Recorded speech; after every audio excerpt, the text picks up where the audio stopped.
श्री गणपति नमः। श्री गणेश की वंदना कर, दिन के स्वामी शुक्रदेव तथा माता लक्ष्मी की आराधना कर, इष्ट देव का ध्यान कर, गुरुजनों को नमन कर अभिनंदन करते हैं आपका वरुण स्टोर द्वारा प्रस्तुत आज के दैनिक पंचांग में। यह नित्य प्रस्तुत हुआ करता है और इसके में डेटा जो प्रयुक्त होते हैं दैनिक पंचांग से लिए जाते हैं। छवि तथा ध्वनि गूगल से ली जाती है और यह प्रस्तुति आप तक यूट्यूब के माध्यम से हम सफलपूर्वक पहुंचा पाने में समर्थ होते हैं।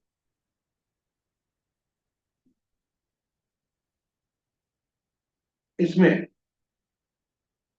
पंचांग जो मुख्यतः 5 भागों में हो, पंचांग इस प्रकार के 5 अंग होते हैं। यह प्रस्तुति भी 5 भागों में है। पहला भाग पंचांग मुहूर्त और ग्रहों के गोचर से संबंध रखता है और इसी पहले भाग से पंचांग और मुहूर्त को लेकर हम लघु पंचांग आपके लिए नित्य प्रस्तुत अलग से नित्य प्रस्तुत करते हैं और यह आपके सुझाव के ही अनुरूप।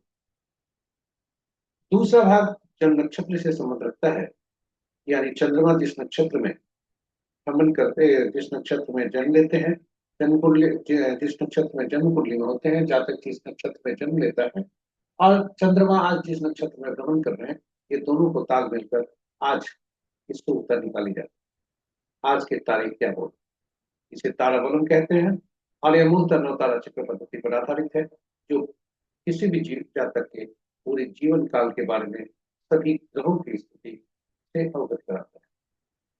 विस्तृत चर्चा प्रस्तुति। तीसरा भाग राशि के अनुसार, यानी राशि चंद्रमा जिस राशि में भ्रमण कर रहे हैं और जन्म कुंडली में जिस राशि में है, स्थायी रूप से है, उनके अनुसार आज कैसा दिन रहने की संभावना, इसे चंद्रवरण कहते हैं। चौथा भाग चौघड़िया से संबंध रखता है, जो किसी भी यह एक प्रकार का मुहूर्त बताता है, समय और शुभ और अशुभ काल बताता है और यह दैनिक कार्य से लेकर दैनिक कार्य, पूजा पाठ, नए कार्य का आरंभ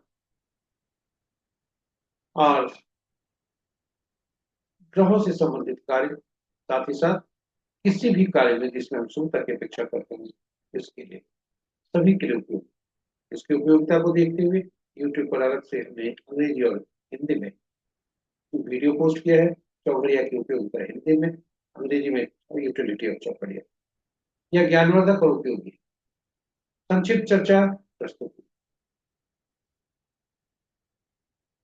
पांचवा भाग अंक ज्योतिष से संबंध रखता है।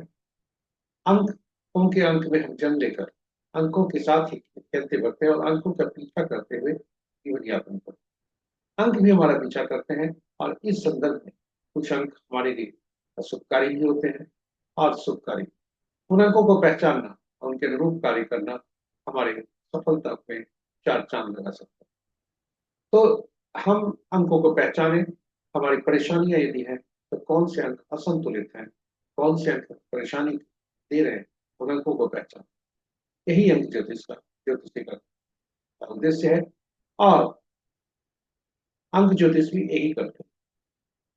तो कामना है कि सभी घर घर में अंक ज्योतिषी हो, हर घर अंक ज्योतिष, ताकि सब इसको समझना, इसका निराकरण करना बहुत आसान है और यह घर घर हो सके, यही हमारी कामना है। इसीलिए अंक ज्योतिष पर विशेष प्रस्तुति। और आज अंक क्या, आज के अंक विभिन्न तिथि में किसी भी माह के विभिन्न तिथि के जन्म जातक के लिए क्या संदेश लेकर आए, इसको कर इससे इन सबकी चर्चा प्रस्तुत। तो चलिए 5 भाग में इस प्रकार हम प्रस्तुति में हर भाग योग के लिए सबकी रोचक, ज्ञानवर्धक और उपयोगी होने वाला है। हमारे साथ बने रहें आप, ताकि हर प्रस्तुति से आप लाभान्वित हो सकें। इन्हीं के प्रस्तुति के साथ अगर हम आगे बढ़ते हैं और पंचांग की चर्चा की बिना आगे रहते हैं, चर्चा आती है। पंचांग मुख्यतः केवल शुभ हो जाने का माध्यम नहीं है, यह हम सबके निर्णय क्षमता को सुदृढ़ करता है, आत्मबल बढ़ाता है। पंचांग प्रकृति और ब्रह्मांड की ऊर्जा के साथ संतुलन स्थापित करने में सहायक होता है, जिसके फलस्वरूप हम सबके जीवन में शांति, समृद्धि और सकारात्मकता। अतः पंचांग का अनुसरण करके हम अपने जीवन को अधिक सफल और समृद्ध बना सकते हैं। तो चलिए आइए पंचांग की अहम भूमिका को देखते हुए हम सब पंचांग का अनुसरण करके अपने जीवन को अधिक सफल और समृद्ध बनाए। साथ ही साथ साझा कर प्रस्तुति को अपने मित्रों परिचितों पर शुभेच्छुओं के संग, ताकि वे भी प्रस्तुति का वे भी पंचांग का अनुसरण करके अपने जीवन में शांति समृद्धि और सकारात्मकता का प्रचार हो करते हुए अपने जीवन को अधिक सफल और समृद्ध बना सके, उनका भी कल्याण कर सके। इन्हीं शब्दों के साथ हम प्रस्तुति के मुख्य भाग में चलते। जय श्री राम। जय श्री राम। स्वागत है आपका पहले दिन। आज का दिनांक 14 नवंबर 2025।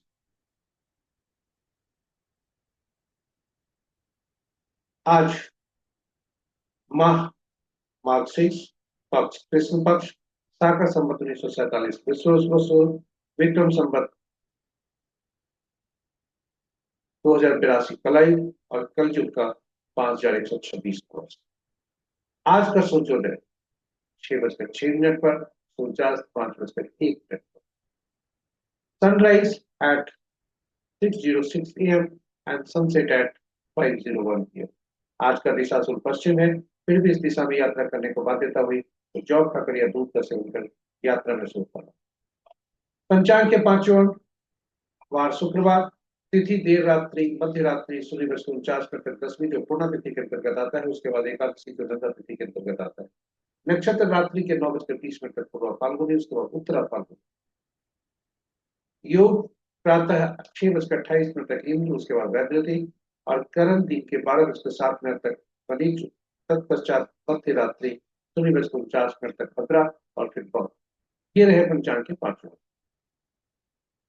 महत्वपूर्ण मुहूर्त में जाने के पूर्व भोलेनाथ को नमन करते हुए देखते हैं कि भोलेनाथ का वास कहाँ है। जय भोलेनाथ। ओम नमः शिवाय। भोलेनाथ जब तक 10वीं तिथि है वो तब तक क्रिया स्थल पर है, यह शुभ नहीं है, और तत्पश्चात कैलाश पर्वत पर होते हैं जो कि शुभ होते हैं। जय भोलेनाथ। ओम नमः शिवाय। ओम नमः शिवाय। महत्वपूर्ण मुहूर्त के शुभ मुहूर्त में अभिजीत मुहूर्त दिन के 11:12 से 11:56 तक, अमृत काल अपराह्न 2:29 से 4:12 तक, विजय मुहूर्त अपराह्न 1:23 से 2:07 तक, गोधूली युगला संध्या 5:01 से 6:27 तक, और निशिता मुहूर्त देर रात्रि 11:08 से मध्य रात्रि 0 तक। रात्रि में किए जाने वाले पूजा पाठ जब तक साधना तंत्र मंत्र आदि के लिए निशिता मुहूर्त श्रेष्ठ हुआ करते।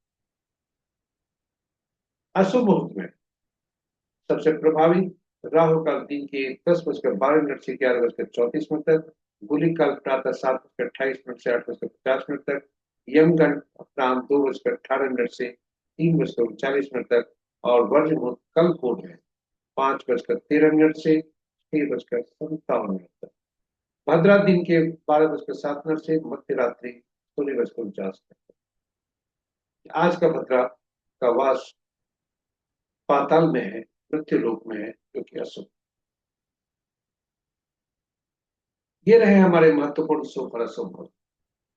ग्रहों के आकाशीय स्थिति को देखते हैं तो अंश के अनुसार सूर्यदेव 16 तारीख को राशि परिवर्तन करने वाले हैं, और बृहस्पति देव मंगल देव अस्त हो चुके हैं।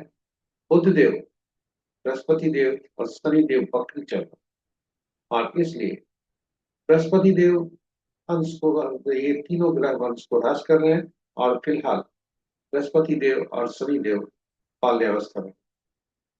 इनका जो अंश है वह दिन प्रतिदिन घट रहा। शेष ग्रह शक्तिशाली। राशि के अनुसार ग्रहों की स्थिति को देखें तो मित्र राशि में 3 ग्रह, शत्रु राशि में 2 ग्रह, सन राशि में 2 ग्रह, और अपनी ही राशि में मंगल देव और शुक्र देव 2 ग्रह। यदि हम ग्रहों राशि के अनुसार ग्रहों की शक्ति को देखें तो मित्र शुक्र की राशि, शुक्र मंगल सूर्य की राशि में 2 ग्रह है, बुध की राशि में कोई ग्रह नहीं है, और शेष ग्रहों की राशियों में एक ग्रह। नक्षत्र के अनुसार मित्र नक्षत्र में एक ग्रह, शत्रु नक्षत्र में एक ग्रह, सम नक्षत्र में 6 ग्रह, स्व नक्षत्र में एक ग्रह। और ये स्व नक्षत्र में जो ग्रह है वे है बृहस्पति। इस प्रकार यदि देखा जाए तो सूर्य, चंद्रमा, मंगल, बुध ऐसे 4 ग्रह हैं जिनके नक्षत्र में कोई ग्रह। बृहस्पति देव के नक्षत्र में 4 ग्रह, शनि देव के नक्षत्र में 2 ग्रह, शुक्र देव के नक्षत्र में 2 ग्रह, सूर्य, चंद्र, मंगल और राहु देव के नक्षत्र में एक ग्रह और शेष ग्रहों के नक्षत्र में कोई ग्रह नहीं।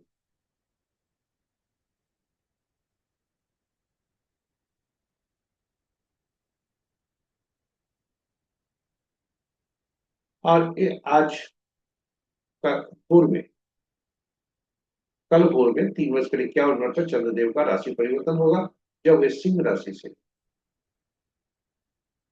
तुला राशि में प्रवेश करें, यानी शुक्र की राशि।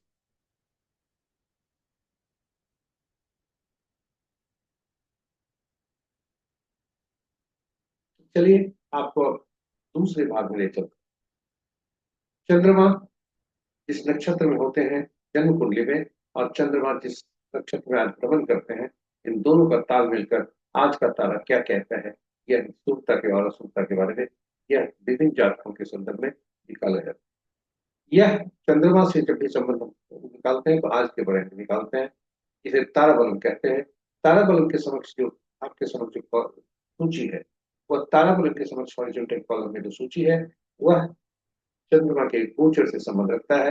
वहीं ताराबलम के नीचे वर्टिकल ग्रोथ में जो सूची है नक्षत्रों के, वे विभिन्न जातकों के जन्म नक्षत्र के नाम, और इसको पकड़कर सीधे आगे बढ़ते हुए जहां भी क्रॉस होता है वह आज का तारा बताता है। तो हर जातक अपना नक्षत्र का फल जान सकते आज के बारे में। कुल 9 स्थितियां बन सकती है जब आज का तारा जन्म, संपत्ति, विपत्ति, क्षेत्र, प्रत्यय, साधक, नैधन्य, मित्र या मित्र हो। जब आज का तारा संपत्ति, क्षेत्र, साधक और मित्र अति मित्र में होगा तो वह शुभता का संकेत देता है। वहीं जन्म, विपत्ति, प्रत्यय और नैधन्य में हो तो अशुभता के संकेत देता है। शुभता की स्थिति में सभी सभी कार्यों का निष्पादन, शुभ कार्य शुभ कार्यों में शुभता लाने हेतु शुभ तारीख के अवधि में हम यदि करते हैं तो शुभता बढ़ और शुभता सुनिश्चित हो सकती है। वहीं यदि जन्म, विपत्ति, प्रत्यय और नैधन्य में जो अशुभ स्थिति है, यदि उस तारे में हम कोई कार्य करते हैं तो अशुभता की संभावना ज्यादा होती है। इसलिए हमें शुभ तारा का इंतजार करते हुए जो विशेष कार्य है उसको पोस्टपोन करना चाहिए, उसको रोकना चाहिए और धैर्यपूर्वक इंतजार करना चाहिए शुभ तारा के आगमन की। कोई भी जोखिम उपाय के तौर पर नहीं करना चाहिए। यही सलाह हमारा है कि जोखिम लेने से कहीं शुभता में अशुभता में न बदल जाए, इसलिए ऐसा जोखिम नहीं लेना चाहिए। यह तारा बलम मुख्यतः नवतारा चक्र पद्धति पर आधारित है, और नवतारा चक्र पद्धति, इस सिद्धांत नवतारा चक्र पद्धति के अनुसार हम किसी भी जातक का कोई भी ग्रह के पूरे ग्रह के संबंध में जान सकते हैं कि कौन से ग्रह का शुभकारी है, कौन सा अशुभकारी।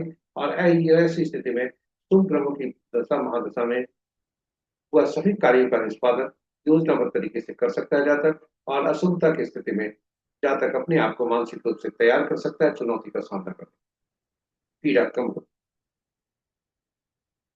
तो ये जो नौतारा चक्र पद्धति है यह मूलतः इस सिद्धांत पर आधारित है कि ग्रहों के मन नक्षत्र हुआ करते हैं। अब प्रश्न उठता है नक्षत्र 27 ग्रह 9, तो फिर कौन से नक्षत्र किसके फल देंगे, कौन से ग्रह किस किस नक्षत्र के फल पाएंगे। इसे तो नक्षत्रों को 27 नक्षत्रों को 3 श्रेणियों में रखा गया, 9 नक्षत्रों की श्रेणी, 9 नक्षत्रों का समूह बना और ये 3 श्रेणियां बनी। 3 श्रेणी बनने के बाद ग्रहों को महादशा के क्रम में रखा गया। केतु देव पहला, शुक्र दूसरा, सूर्य तीसरा, चंद्र चौथा, मंगल पांचवा, राहु छठा, बृहस्पति सातवां, शनि आठवां और बुध नौवां। और हर ग्रह पहला नक्षत्र जो हर श्रेणी में से हुए, यानी पहला, 10वां और 19वां, इनका स्वामित्व केतुदेव को मिला। उसी क्रम में दूसरा 11वां और 20वां नक्षत्र का स्वामित्व शुक्रदेव को गया। सूर्यदेव को मिला तीसरा 12वां और 21वां नक्षत्र। चौथा 13वां और 22वां चंद्रदेव के अधीन गया। इस तरह से कर इसी क्रम में बढ़ते हुए 9वां 18वां 27वां नक्षत्र का स्वामित्व बुधदेव को गया। और यह सूची इस प्रकार बनी। अब इसमें से फलित कैसे करते हैं महत्वपूर्ण है, ध्यान दें। चंद्रमा जिस नक्षत्र में होते हैं जन्म कुंडली में, वही उस नक्षत्र को पकड़कर स्वामी को देखते हैं और वही स्वामी उसी नक्षत्र के दशा महादशा में जातक का जन्म हुआ होता है। पिछले जन्म में भी मृत्यु उसी नक्षत्र में उसी ग्रह के दशा महादशा में होने की संभावना है। नक्षत्र बदल सकते हैं लेकिन संभावना उसी ग्रह के दशा महादशा। अब वहां से जब गणना आरंभ करते हैं तो ये ग्रह पीड़ादायक होते हैं। और आगे जब बढ़ते हैं तो दूसरा चौथा हरि की सूर्य की दिशा में आगे बढ़ेंगे।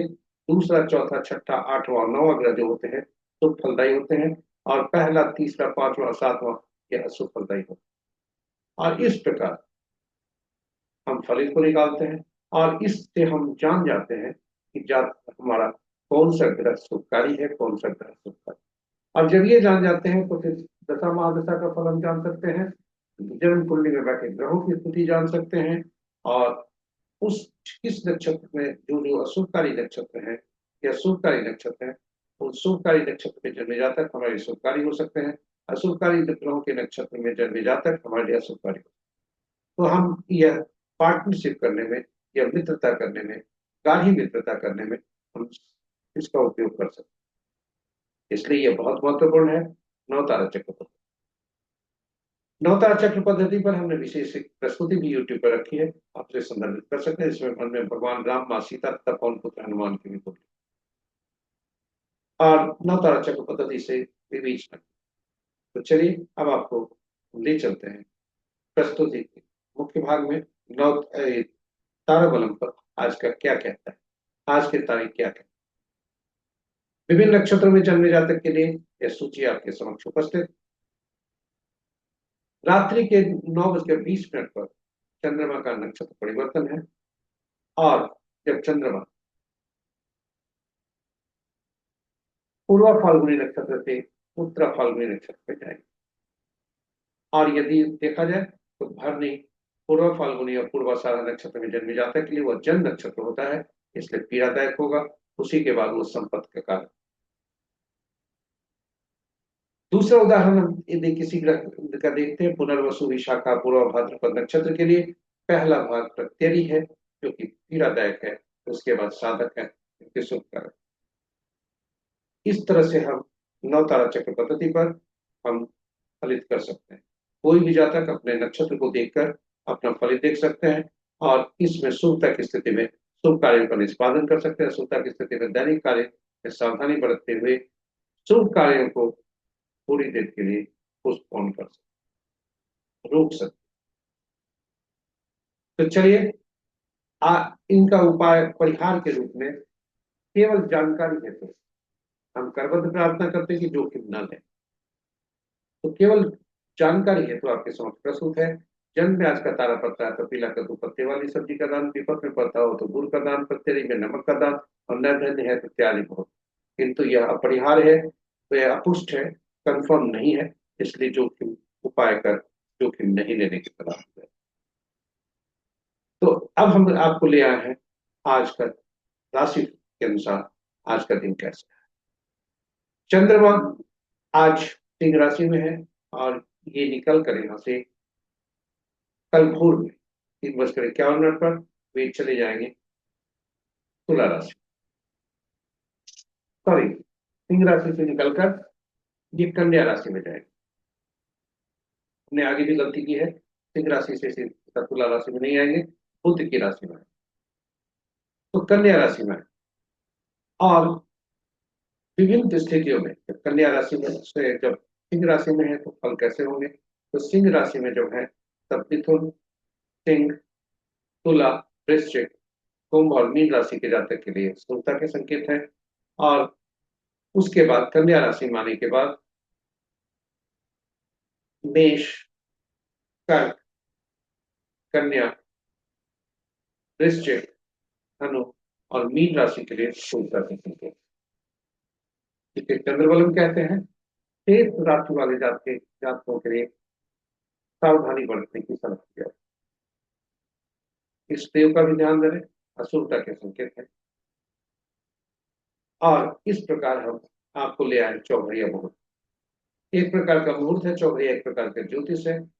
और यह एक मुहूर्त है जो शुभ और अशुभ समय दर्शाता है। किसी भी शुभ काम को करने के लिए इसका उपयोग किया जाता है।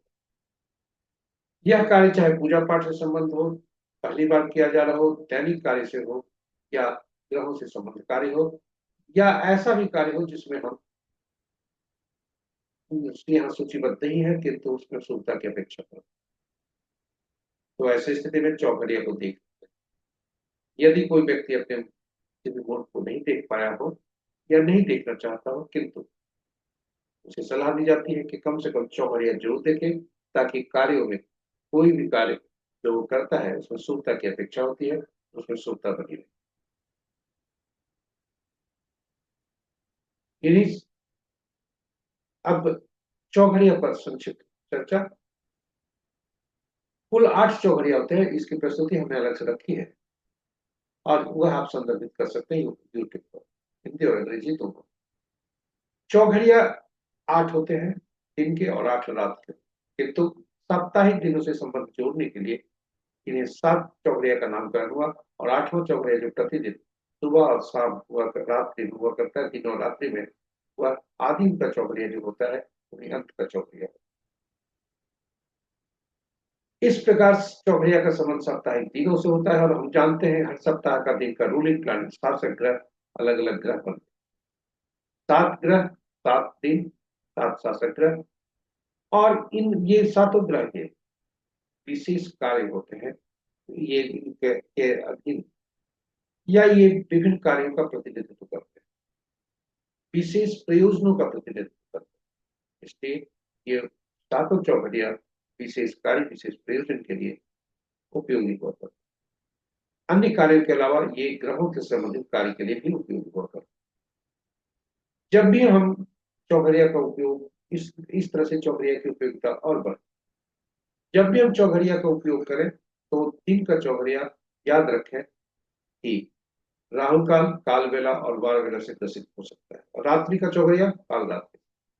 जब भी यह अशुभता से अधिव्याप्त हो तो उसे त्याग करना चाहिए, उसका उपयोग नहीं करना चाहिए, क्योंकि शुभता के बजाय अशुभता सुनिश्चित हो जाती है। वही शुभ समय में सभी कार्य करना चाहिए। अशुभता से अधिव्याप्त जब भी हो तो उसे त्याग। और अनुभव के आधार पर हमने पाया है कि दिन चूंकि सूर्य का हुआ करता है और शनि का चौघड़िया जो होता है, क्योंकि सूर्य और शनि में आपस में कटुता रहती है, इसलिए शनि का चौघड़िया प्रतिदिन काल बेला से ग्रसित होता है। और शनि का चौघड़िया केवल दैनिक वृत्ति के लिए काफी उपयोगी हुआ करता है, इसलिए उस चौघड़िया का उपयोग दैनिक वृत्ति में करते हैं तो होता है। शेष नए कार्य का दोबारा उसमें नहीं किया जाता है। यह हमने हर दिन काल बेला से ग्रसित होगा। वहीं चंद्रमा रात्रि में, चंद्रमा का रात्रि में वो प्रभावी होते हैं और रात्रि के लिए चंद्रमा जाते हैं। तो बुध जो है ग्रह का चंद्रमा से कटुता होती है, इसलिए बुध का जो चौघड़िया है वह रात्रि का काल रात्रि से ग्रसित, इसका भी परित्याग करना चाहिए। शेष ग्रह जब भी अशुभता से व्याप्त हो, शेष चौघड़िया, तो उन्हें भी परित्याग किया। तो चलिए आज का चौघड़िया देखते हैं। आज का चौघड़िया कैसा है। आज अमृत चौघड़िया वारबेला से ग्रसित है और काल चौघड़िया जो 10:12 से 11:34 तक है वह राहु काल और काल बेला दोनों से ग्रसित है। रात्रि का लाभ चौघड़िया जो रात्रि के 8:18 से 9:56 तक है, काल रात्रि से ग्रसित। ये 3 चौघड़िया आज अशुभता से व्याप्त है, इसका परित्याग करना चाहिए, इसमें इसका उपयोग नहीं करना। अगली प्रस्तुति अंक ज्योतिष। स्वागत है आपका अंक ज्योतिष।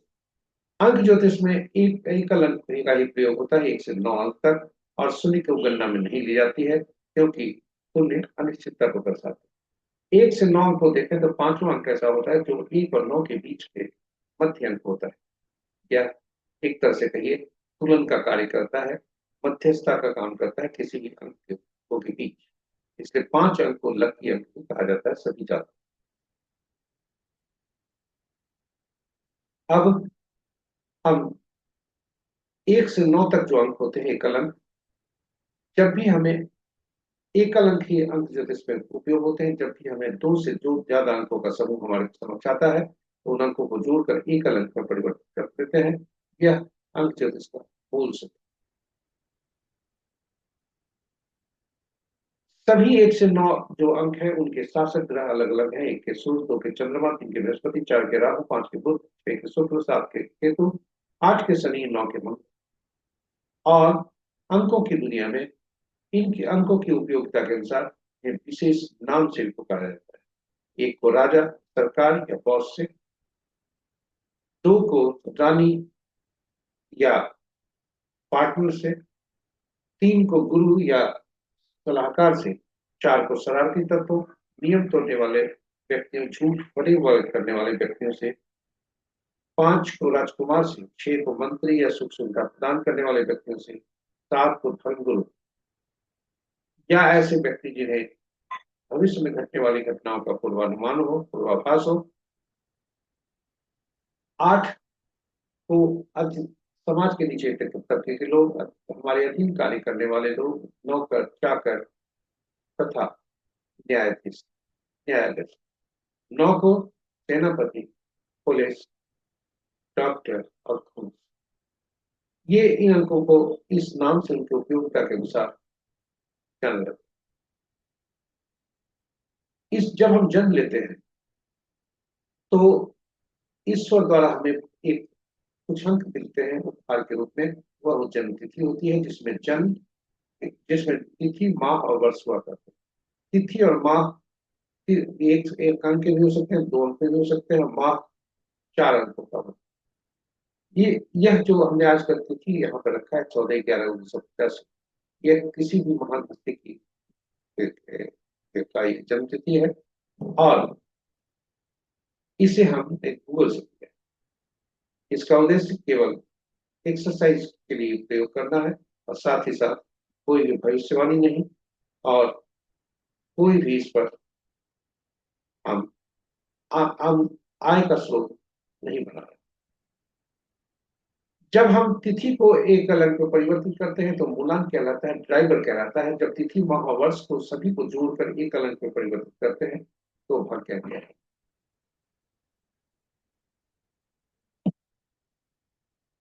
तिथि को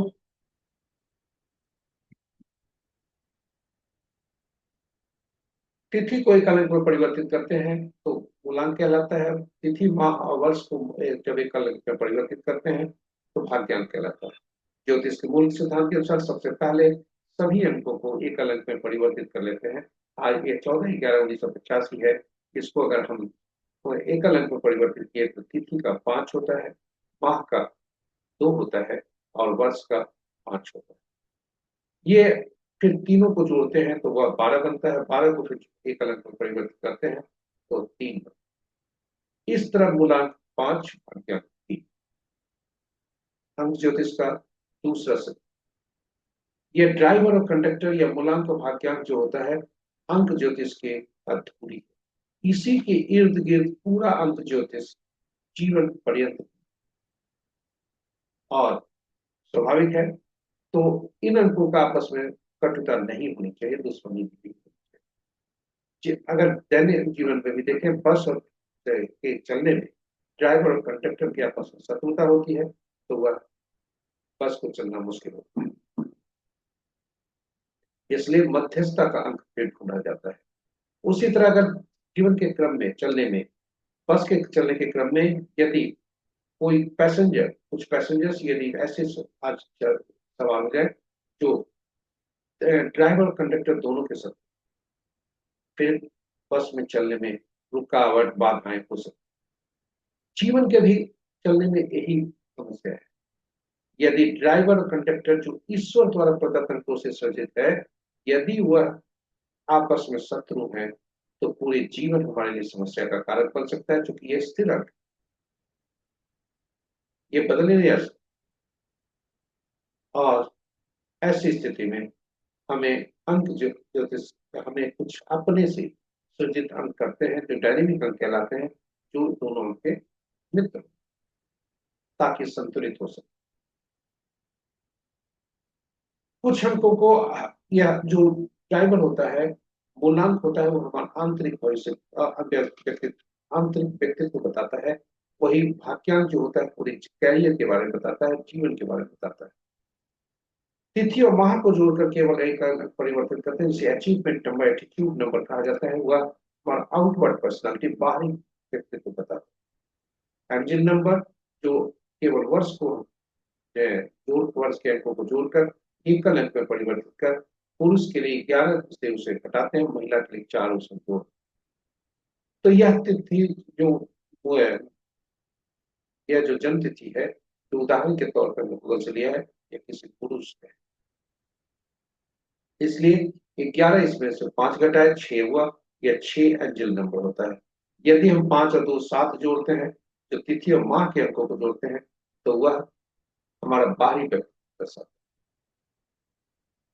अब अगर जन्म तिथि में, ये तो सारे स्टैटिक अंक हो गए।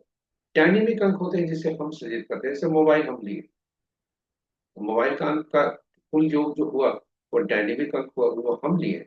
और 1 से 2 मोबाइल भी रख सकते हैं, 3 मोबाइल का नंबर भी रख सकते हैं। तो वैसी स्थिति में वह अंक जो होता है, यह डायनेमिक अंक कहलाता है। इसे बदला जा सकता है, क्योंकि सृजित हम करते हैं। उसी तरह से और भी अंक, हम गाड़ी संख्या हुआ, आदि आदि, जीवन के चलने के दरमियान काफी हम डायनेमिक अंक लाते हैं। और यदि वह डायनेमिक अंक मूलांक और भाग्यांक का शत्रु निकल गया, फिर हमारी समस्या का कारण है। इसलिए हम सुनिश्चित करते हैं कि पूरे जीवन पर्यंत ड्राइवर और कंडक्टर का मूलांक और भाग्यांक का शत्रु अंक हम व्यवस्था करें। अब प्रश्न उठता है कि ऐसा कौन सा अंक है कि ड्राइवर और मूलांक शत्रु अंक है, आपस में कटुता है, तो ऐसा कौन सा अंक हम ले आए जिससे दोनों में शत्रुता रहे, और कैसा अंक का स्रोत क्या होगा? तो स्रोत, यदि हम मोबाइल का प्रयोग करते हैं, तो उसका उपयोग जब करते हैं तभी इससे फायदा होता है। और जब यदि वाहन संख्या से हम उसका उपयोग करते हैं, तो जब जब उन अंकों को जोड़ते हैं, उपयोग करते हैं, तभी हम उसका फल होता है। तो ऐसा कौन सा अंक? जी हाँ, ऐसा अंक है, वह अंक होता है जो हमारे धरती के ईश्वर द्वारा प्रदत्त होता है, यानी माता पिता। और वह निर्धारित उन्हीं के द्वारा होता है, और वह बनता है आप हमारा नामांक। आप कहेंगे नामांक, नाम में तो अक्षर होते हैं, फिर नामांक कैसे हुआ? जी हाँ, हर अंक अक्षरों का अंकीय मूल्य होता है, और अंकीय मूल्य जो होता है उसमें से हम नाम के अल्फाबेट्स को उसमें से बदल कर अंकीय मूल्य में परिवर्तित कर उनके अंकों को जोड़ते हैं, और तब फिर प्रतिफल देखते हैं। नामांक में नाम का पहला अक्षर भी जो अंक देता है, वह अति महत्वपूर्ण होता है। उसे मूलांक और भाग्यांक का शत्रु नहीं होना चाहिए, क्योंकि नाम का जो पहला अक्षर है, वह ऊर्जा सबसे ज्यादा देता है। हमारी चेतना सबसे पहले जागती है जब नाम पुकारा जाता है, पहला अक्षर होता है। अगर 50 व्यक्तियों का समूह बैठा है, उसमें जो अगर म से पुकारा गया किसी का नाम, मनोज मान लीजिए पुकारा जाता है, तो मनोज का म उच्चारण होने से ही हमारी चेतना जागती है। बाकी लोग निरुत्तर होते हैं, लेकिन वह चेतना जागता है। और कई बार ऐसे स्थिति होती है कि नाम पूरा पुकारा भी नहीं गया, हम रिस्पॉन्स कर रहे हैं। यह है नाम के पहले अक्षर और उसके बाद आने वाले अक्षरों का। तो नाम का पहला अक्षर भी शत्रु नहीं होना चाहिए। अब आपके मन में यह हो रहा होगा कि आखिर शत्रु अंक कौन कौन है, कैसे पहचान? यह सूची आपके समझ प्रस्तुत। 1 का 8, 2 का 4 6 8 9, 3 का 6, 4 का 8 9 4 2, 5 का कोई नहीं, 6 का 3 9, 7 का 7 9 3, 8 का 1 2 9 4 8, 9 का 6 4 2 8 9। दूसरी सूची भी आपके समक्ष प्रस्तुत है, जो आपके मूलांक और भाग्यांक है, उनके अंक और उनके शत्रु अक्षर, यानी 1 के 8 यदि है, यहाँ शत्रु है, तो इनका जो अक्षर बनता है, वह नाम का पहला अक्षर। तो जातक का आप देखेंगे इनका मूलांक जो बनता है वो 5 बनता है और भाग्यांक 3 बनता है। 5 का संबंध 3 के साथ, सभी अंकों के साथ मित्रता का है। शत्रुता किसी से नहीं है क्योंकि संतुलित अंक है, इसलिए जातक भाग्यशाली हो जाए। ईश्वर द्वारा प्रदत्त है अंक, इसे हम कहा करते हैं 2025 में जिसका जातक का जन्म हुआ है, परेशानी हो सकती है लेकिन उसे ईश्वर द्वारा 5 अंक मिले। अब कुछ अंक इसमें ऐसे भी हैं जो कि देखेंगे आपस में शत्रु,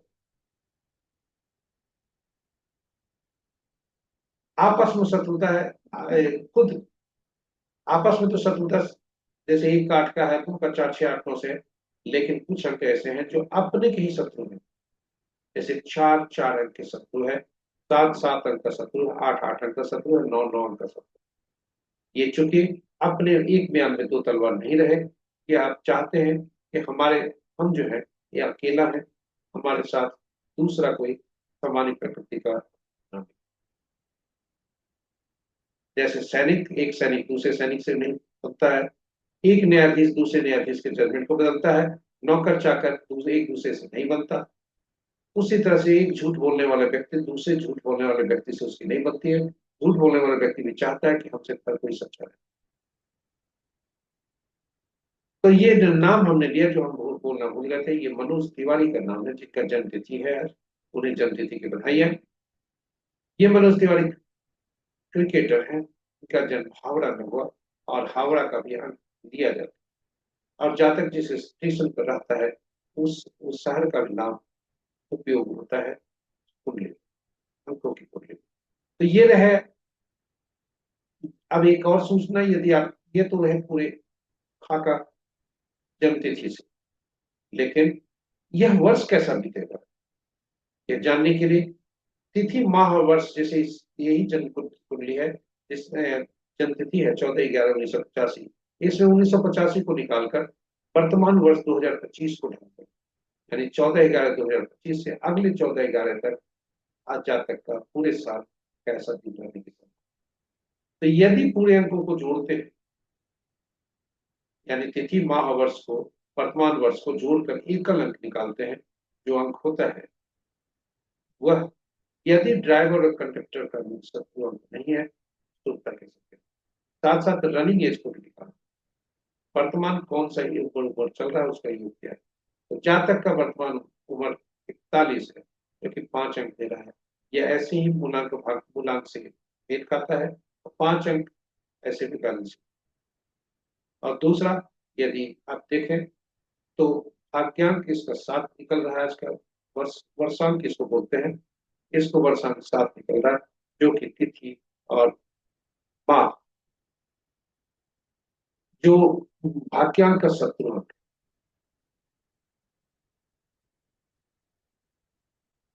3 का शत्रु नहीं है लेकिन 7 3 के शत्रु, इसलिए थोड़ी सी परेशानियां हो सकती है, लेकिन पूरा वर्ष संतुलित अंक वर्ष होने का ही संभव।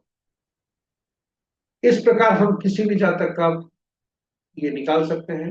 और चूंकि यह अधूरा फल है, और यह सभी वर्तमान वर्ष में, मान लीजिए वर्तमान वर्ष में कोई अंक ऐसा शत्रु अंक ले आए हम मोबाइल के रूप में, फिर हमारे लिए परेशानी का सबब हो सकता है। तो यह सभी निर्भर करता है कि हम आगे कोई शत्रु अंक को नहीं लाए। तो ये रहे आज के शिक्षा प्रदत्त शिक्षा के उद्देश्य से अंक ज्योतिष की सभी लगभग प्रस्तुत। आज का अंक विभिन्न तिथियों को जन्मे जातक के लिए किसी माह का क्या लेकर है। तो 7 अंक आप देखें, ज्यादा अंकों के साथ तटस्थता का है, कुछ अंकों के साथ शत्रुता का है और कुछ अंकों के साथ मित्रता का है। 1 और 2 अंक के साथ तटस्थता का है, 4 और 6 के साथ तथा 8 के साथ मित्रता है और शेष अंकों के साथ शत्रुता। तो जातक का जन्म 1/10/1928 को हुआ है, 2/11/2029 को हुआ है किसी भी माह का, या 5/14/23 को हुआ है, तो उनके दिन साधारण होने की संभावना है। यदि 3/12/21/30 को हुआ है किसी भी माह का, 7/16/25 को हुआ है, या 9/18/27 को हुआ है, तो उनमें सावधान रहने की जरूरत है, क्योंकि दिन और 6 के संकेत नहीं मिले। और यदि जातक का जन्म 4/13/22/21 को हुआ है, किसी भी माह का 6/15/24 को हुआ है या 8/17/26 को हुआ है, तो उनके दिन अच्छे होने की। इन्हीं शब्दों के साथ यह प्रस्तुति भी समाप्त होती है। इनका दिन शुभ है, उन्हें मैं बधाई हो। तटस्थता के लिए भी एक दिन साधारण है, और जिन्हें इनका दिन अशुभता के संकेत है, उनसे आग्रह है कि जोखिम न लें, सावधान रहें दैनिक कार्यों में। इन्हीं शब्दों के साथ हम अंतिम पड़ाव पर पहुंच जाते हैं, और आप हमारे साथ बने रहे इसके लिए बहुत बहुत धन्यवाद। हमारी प्रस्तुति आपको कैसी लगी, यह जरूर आप कमेंट बॉक्स में देंगे, तथा सुझाव आपका अपेक्षित है, ताकि आप प्रस्तुति को और बेहतर बना सकें। इन शब्दों के साथ हम आगे बढ़ते हुए आपसे आग्रह करेंगे कि यदि आप पहली बार हमारी प्रस्तुति को देख रहे हैं, तो चैनल को सब्सक्राइब करें, साथ ही साथ नोटिफिकेशन बटन को दबा दें, ताकि हमारी हर प्रस्तुति की सूचना आप तक पहुंच सके और आपको पसंद आए। सभी से अनुरोध है कि साझा कर प्रस्तुति को अपने मित्रों परिजनों का सुबह सुबह छोटे संग, ताकि सभी का कल्याण हो, सभी इसका उपयोग कर सके, सभी के लिए यह ज्ञान हो। और अंत में दिन के देवता शुक्र देव तथा माता लक्ष्मी से कामना करते हैं कि आपका दिन। इन्हीं शब्दों के साथ हम आपसे विदा लेते हैं। कल पुनः नई प्रस्तुति के साथ पुनः उपलब्ध। तब तक के लिए जय शुक्रदेव, जय माता।